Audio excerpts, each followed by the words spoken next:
Ini Habib Rizik, Tengku Zulkarnain, Haikal Hasan, Ustadz Abdul Somad, apa ini adalah ustadz-ustadz radikal. Belum pernah orang mendengar saya ceramah keluar dari masjid bakar gereja. Ada? Ada? Habis dengar ceramah Ustadz Abdul Somad keluar bakar kuil. Ada? Ada? Orang habis dengar Habib Rizik ceramah terus keluar memperkosa gadis Cina. Ada? Ini kan jahat tuduhan-tuduhan seperti ini.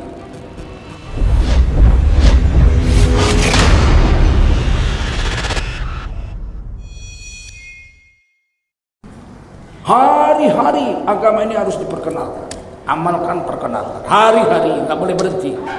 Setiap masa dan keadaan. Ya hari ini coba dihilangkan dengan mendangkalkannya. Yang mendangkalkannya orang-orang Islam sendiri yang diperalat, nggak sadar dia diperalat semua oleh musuh-musuh Islam.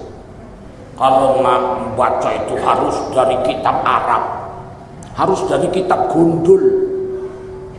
Kitab-kitab itu harus dari kitab gundul, kitab terjemahan itu nggak beres, nggak ada gunanya. Untuk apa ngaji pakai kitab terjemahan? Loh, jadi untuk apa kita terjemahkan beribu-ribu kitab kalau nggak bisa dibaca, nggak boleh dibaca? Untuk apa diterjemahkan itu? Kalau Islam ini hanya boleh dari kitab kuning, kitab Arab, kitab gundul, ngapain diterjemahkan? Betul? Ya udah, suruh dengar aja yang dari kitab gundul. Sama orang Kristen, tidak boleh membaca kitabnya kecuali pendetanya. Sama dengan orang Hindu, nggak boleh membahas kitabnya kecuali pendetanya. Sama dengan orang Buddha, nggak boleh membahas kitab itu kecuali pendetanya. Muridnya hanya dengar aja apa yang dibilang pendeta, dengar sami'na wa ta'na, dengar udah titik. Kita kan nggak begitu. Kenapa ulama sedunia sepakat boleh kitab-kitab itu diterjemahkan ke dalam bahasa daerah, bahasa Indonesia, bahasa Inggris, supaya semua orang bisa baca juga, bisa hari-hari diperdengarkan, hari-hari diperkenalkan. Paham? Paham nggak? Kalau semua harus dari kitab Arab, berarti yang ngajar di masjid ini bisa dihitung jari dong orangnya. Bikin taklim sini bisa dihitung jari dong orangnya. Padahal kan agama hari-hari harus dibicarakan, hari-hari harus disiarkan. Kan gak salah di masjid dibikin taklim kalian ganti-gantian. Ambil kitab Riyadhus Shalihin terjemahan aja gak apa-apa. Rasulullah SAW bersabda, janganlah kamu buang air kecil di lubang-lubang binatang. Gak boleh rupanya dibaca pakai bahasa Indonesia ya kayak gitu itu.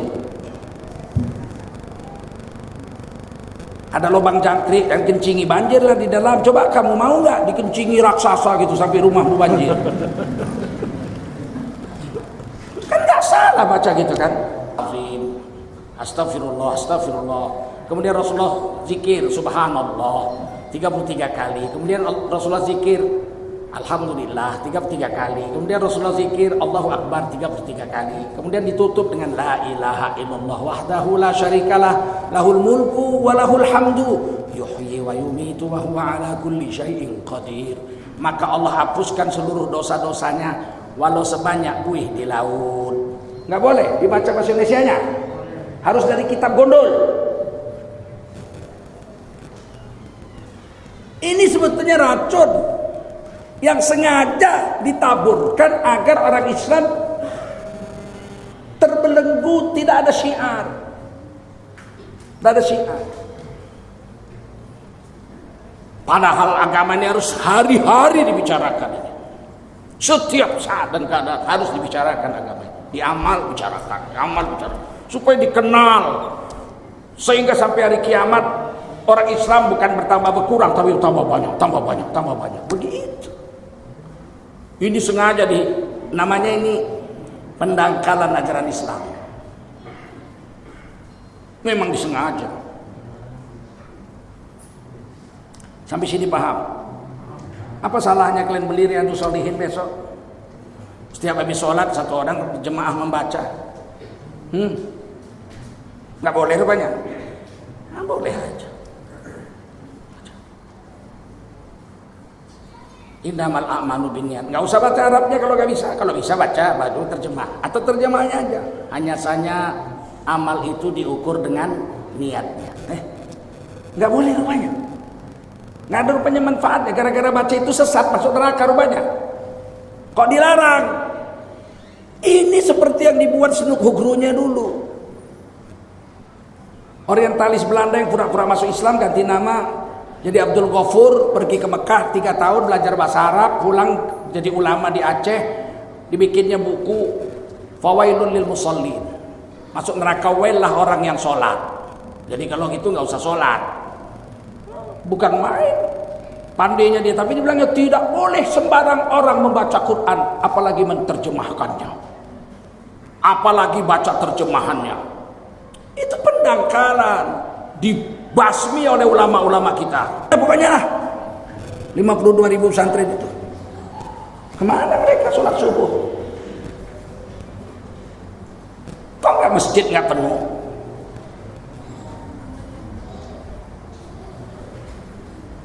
Karena agama tidak disyiarkan, tidak diamalkan. Bahkan kalau tidak diamalkan, ditanya orang, bukannya dia istighfar, marah. Pak Ustadz, kemarin waktu ngaji Ustadz bilang sholat berjemaah itu 27 derajat lebih baik dari sholat sendiri. Betul, tuh hadis Bukhari Muslim. Kok Ustadz nggak pernah ke masjid kecuali waktu ngajar? Ustadz pas giliran ngajar aja ke masjid. Kalau enggak seminggu itu nggak pernah Ustadz ke masjid. Kenapa?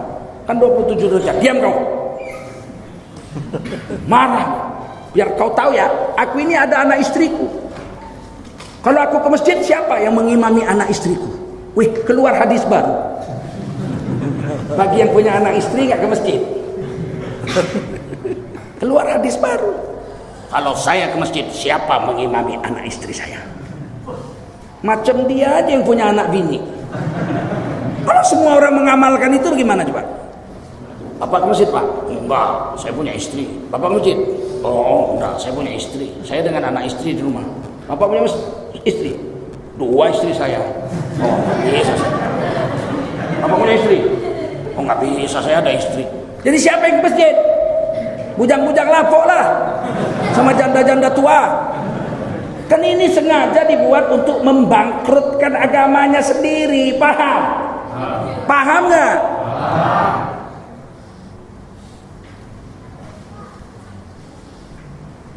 Akhirnya apa yang terjadi ketika para ulama tidak ke masjid bertahun-tahun?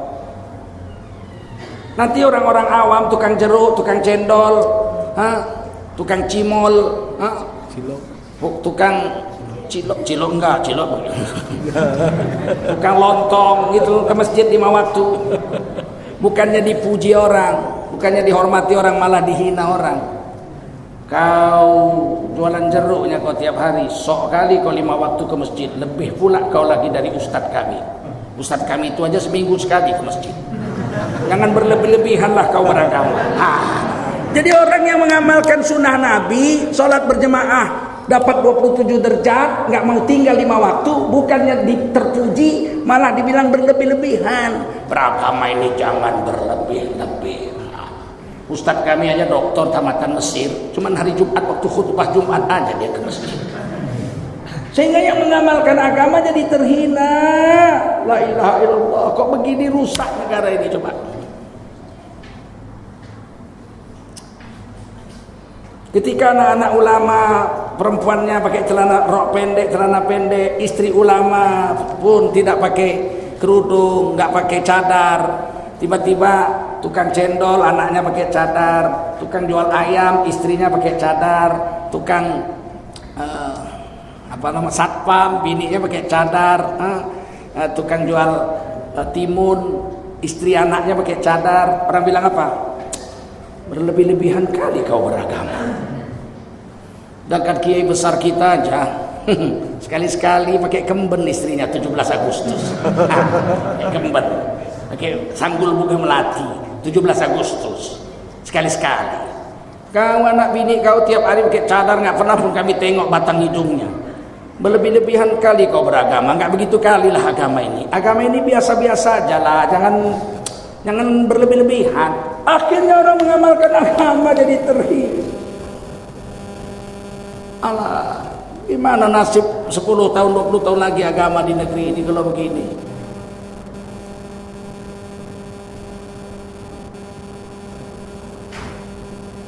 Itu dari segi umum, dari kiai-kiai ngomong begitu. Pemimpinnya lebih parah lagi. Radikalisme itu berasal dari masjid, dibawa oleh imam-imam dan hafiz-hafiz Quran yang good looking.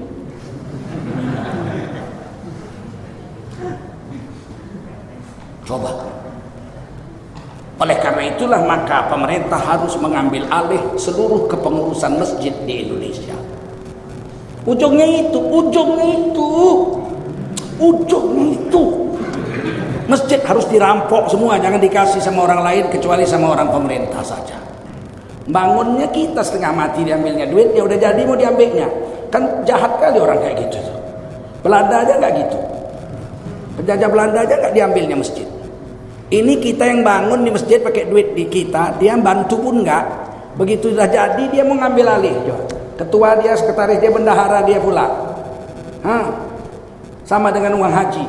Setengah mati kita ngumpulin jual ikan asin, jual terong ini, begitu kumpul kasih dipakainya pakai infrastruktur. Uang haji dipakai itu bikin jalan. Belanda mana berani pakai uang haji? Ada? Belanda berani pakai uang haji? Ada. Pak Harto aja jenderal 32 tahun jadi presiden nggak berani pakai uang haji. Ini yang kurus ini berani.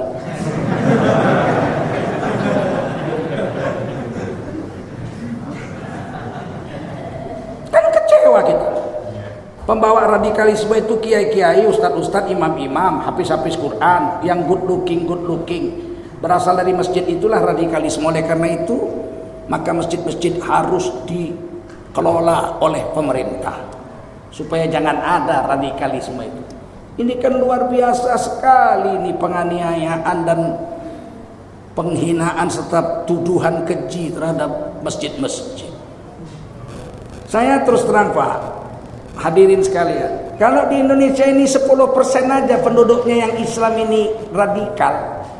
Dari 230 juta, 10% aja radikal. Berarti 23 juta orang ya. Nggak ada lagi gereja berdiri di Indonesia ini. Kuil-kuil dibakar semua Pak. Percayalah, betul.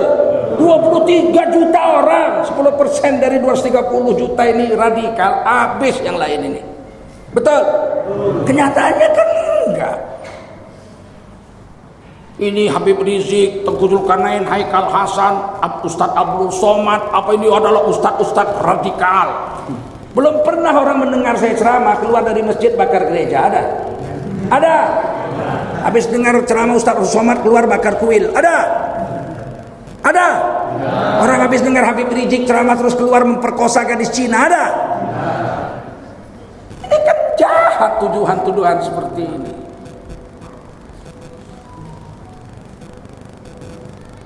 Jadi dari segala lini Islam itu memang sedang dihancurkan.